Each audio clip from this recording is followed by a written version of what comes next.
All right, it's ready to be shipped. I taped it all up, put the return label on, and it's ready to go. It's a little bittersweet, but I'm sticking to my decision.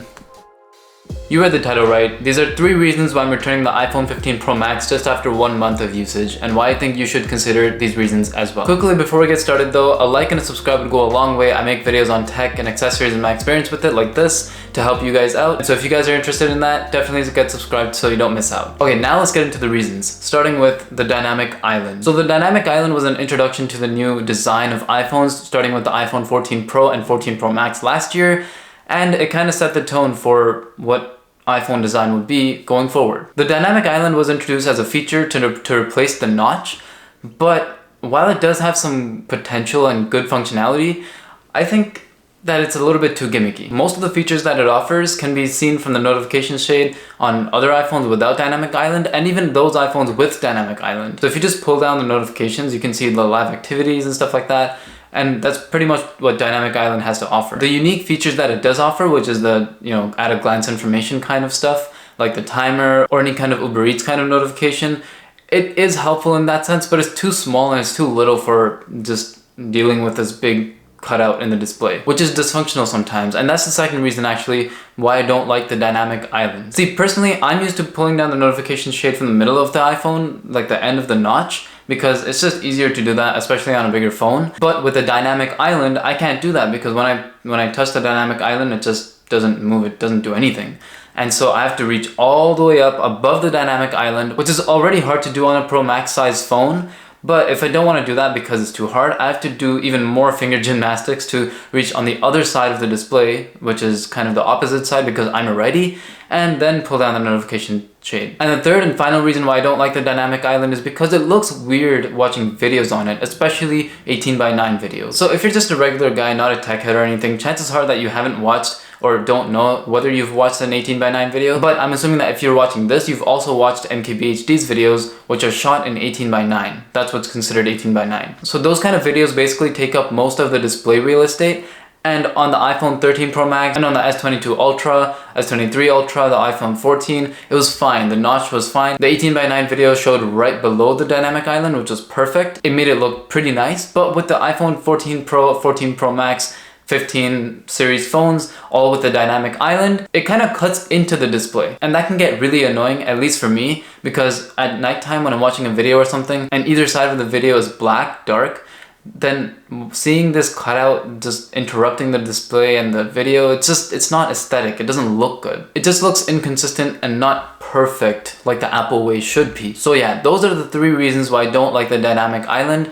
It's too gimmicky for what it offers, it's sometimes dysfunctional, and it's just annoying watching 18:9 videos on it. The second reason why I'm returning the iPhone 15 Pro Max just after a month is the battery. Now, after the most recent iOS 17 update, the heating issues have mostly been resolved, and with that, the battery life has kind of improved, but it hasn't improved significantly, especially because I'm coming from an iPhone 13 Pro Max whose battery life was probably the best battery life I've ever seen on an iPhone. And the battery life on the iPhone 15 Pro Max, while it's not worse than the S23 Ultra's battery life, it's definitely a little bit inconsistent. So there's that. And in addition to that, there's no significant upgrade or, improvement to fast charging with the inclusion of USB-C on these new iPhones. It's just the same sort of jump from 27 watts, I think, to 35 watts, which is not significant enough, especially when competitors, again, like the S23 Ultra, are fast charging at 45 watts, which is considered slow in the Android world, by the way. So 35 watts is still definitely a slow charging speed for iPhones and for the smartphone world. And speaking of the new USB-C port, which I'm pretty excited about, I still just use MagSafe. I think it's just better for charging, and it's overall just a better experience. You just leave it on the MagSafe wireless charger, kind of without thinking because it's magnet, so it magnetizes automatically to the exact spot it needs to for charging, and you just leave it be while you do your work or go to sleep or whatever. So the battery is the second reason why I'm returning the iPhone 15 Pro Max after just 1 month.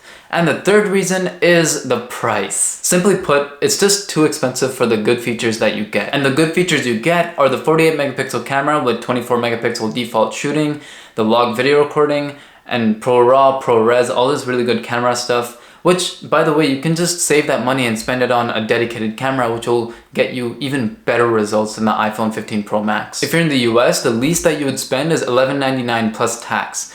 and for that you'd get a pretty good camera. If you're in Canada, however, like I am, Apple sneakily increased the prices, so the minimum that you can spend on the iPhone 15 Pro Max is $1,749 Canadian plus tax. And if you know anything about Canada, is that tax is crazy over here. So that would amount to just under $2,000 for the base model iPhone 15 Pro Max. And with that much money, you can definitely get a really good dedicated camera. The next feature of the new iPhone 15 Pro and Pro Max is the titanium design. Is it lighter? Yes. Is it more durable? Yes.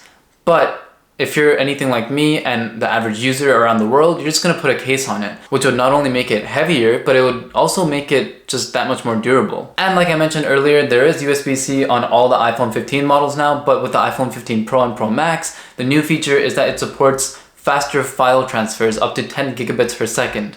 Sounds nice, right? But what you have to do to get that is buy a different cable that supports that speed, because the cable in the box it comes with, while it's braided and it looks and feels nice and it's probably going to last longer than the rubber cables that came in the past iPhones boxes, it doesn't support the 10 gigabits per second. It only supports, I think, less than 500 megabits per second. So in order to actually take advantage of these faster transfer speeds, you're gonna have to spend more money on a new cable that supports these faster transfer speeds. And there's a new budget-friendly kind of design which allows you to replace the back of the iPhone if it cracks for way less than what they used to charge. So is it budget-friendly? Absolutely. But it's also more fragile. I'm sure everyone who's watching this video, or at least most people, have watched Jerry rig everything's durability test of the iPhone 15 Pro Max, and when he went to bend it, it just cracked from what? It cracked from nothing, almost nothing. He applied slight pressure to the back and it just cracked. So while the iPhone 15 Pro and 15 Pro Max are Apple's latest and greatest to offer this year, there are simply too many compromises to spend nearly $2,000 Canadian to upwards of $2,600 Canadian. Everything else is great about the iPhone 15 Pro Max, but it's these seemingly little features that turn me off from not only using the iPhone 15 Pro Max, but also attract me to my older 13 Pro Max and the S23 Ultra. So yeah, those are the 3 reasons why I'm returning the iPhone 15 Pro Max just after 1 month of usage, and I think you should consider these reasons as well. If you liked the video, definitely leave a like, subscribe to see more. It definitely helps. I'm trying to get to 1,000 subscribers, so definitely share the video as well with your friends and family. And let's go return the iPhone now.